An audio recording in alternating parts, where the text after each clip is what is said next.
όσους από εσάς το γνωρίζετε, δεν χρειάζεται πολύ να λέω. Όποιος δεν το ξέρει, σας λέω ότι ο Σπύρος ήταν σπάνιος χαρακτήρας, με κύρια χαρακτηριστικά τη σεμνότητα, την ειλικρίνεια. Όταν μιλούσες με τον Σπύρο, ήξερες ότι αυτό που έλεγε, αυτό ήταν.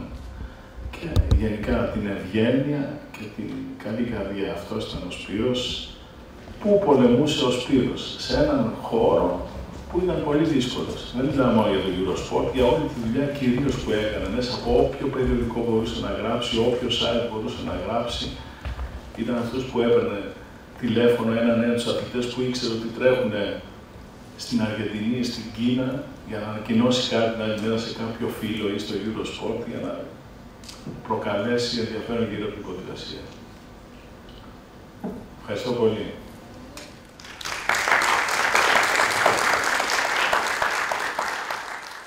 Σκεφτήκαμε λοιπόν, μιλώντας με τους φίλους του, οι οποίοι έκαναν αυτό το εξαιρετικό ντοκιμαντέρ, να συνδυάσουμε αυτές τις δύο ιδέες του και να δημιουργήσουμε ένα έπαθλο, αυτό που ήθελε δηλαδή για τον πιο επίμονο ποδηλάτη, που να το πούμε έπαθλος Σπύρος Παπαγιάννης, ο οποίος να κερδίσει αυτό το Bianchi Oltre που ήθελε να αποκτήσει εκείνος. Με αφορμή λοιπόν αυτή την παρουσίαση αυτού του ντοκιμαντέρ, ανακοινώνουμε αυτό το έπαθλο, μπορεί και ο Βασίλης να μας πει περισσότερα γι' αυτό, που θεσπίζεται από φέτος. Η Bianchi, η ελληνική αντιπροσωπεία, μας βοηθάει σε αυτή την κίνηση, γιατί πρόκειται για ένα πάρα πολύ ακριβό ποδήλατο. Θα μπούμε στις λεπτομέρειες αργότερα, όσοι ασχολούνται με την ποδηλασία και είναι σε σωματεία κτλ. Θα το μάθουν. Και ο πιο επίμονος ποδηλάτης της επόμενης χρονιάς θα κερδίσει το έπαθλο Σπύρος Παπαγιάννης, το οποίο είναι ένα ποδήλατο Bianchi Oltre. Το Του Σπύρο Σπέρο είναι ένα βίντεο το οποίο δημιουργήθηκε μέσα από την ψυχή μας, πραγματικά μέσα από την ψυχή μας. Ένα βίντεο που μας έφερε ακόμα πιο κοντά στον Σπύρο, τον αγαπημένο μας φίλο.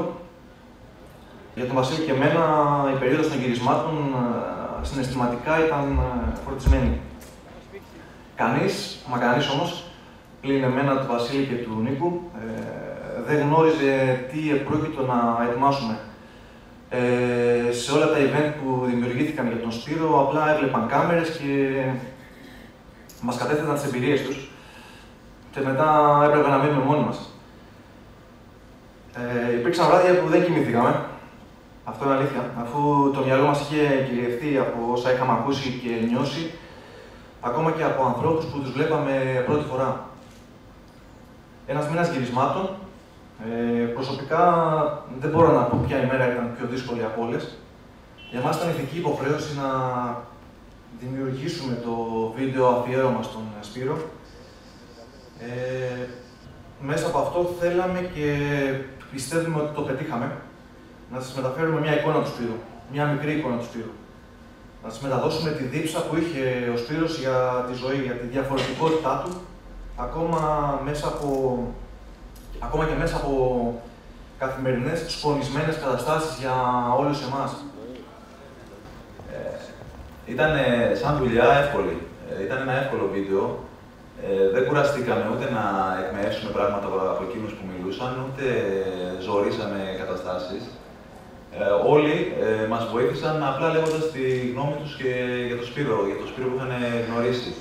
Και αυτό ήταν πραγματικά κάτι σπάνιο για μας, έχοντας κάνει και άλλες δουλειές και βλέποντας πως κάποια πράγματα πρέπει να τα βγάλεις εσύ από ένα βίντεο. Όλα κύλησαν ομαλά, αλλά πιστεύω πως είναι σαν βίντεο δύσκολο να γίνει για κάποιον άνθρωπο, ενώ ότι πολλοί άνθρωποι είναι αγαπητοί, πολλοί άνθρωποι καταφέρουν να κάνουν πράγματα στη δουλειά τους, στην καθημερινότητά τους, αλλά τα στοιχεία που συγκέντρωνε ο Σπύρος σε τόσους πολλούς τομείς, νομίζω σπάνια τα συναντάς σε άνθρωπο και γι' αυτό είναι πραγματικά, και μέσα στο βίντεο θα δείτε πραγματικά την ξεχωριστή αυτή προσωπικότητα.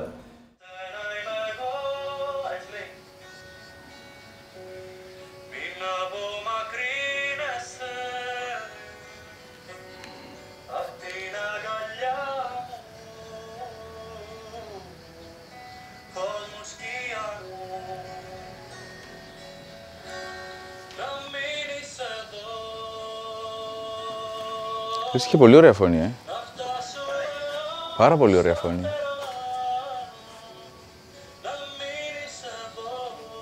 Θα μπορούσε να γίνει τραγουδιστής, δηλαδή.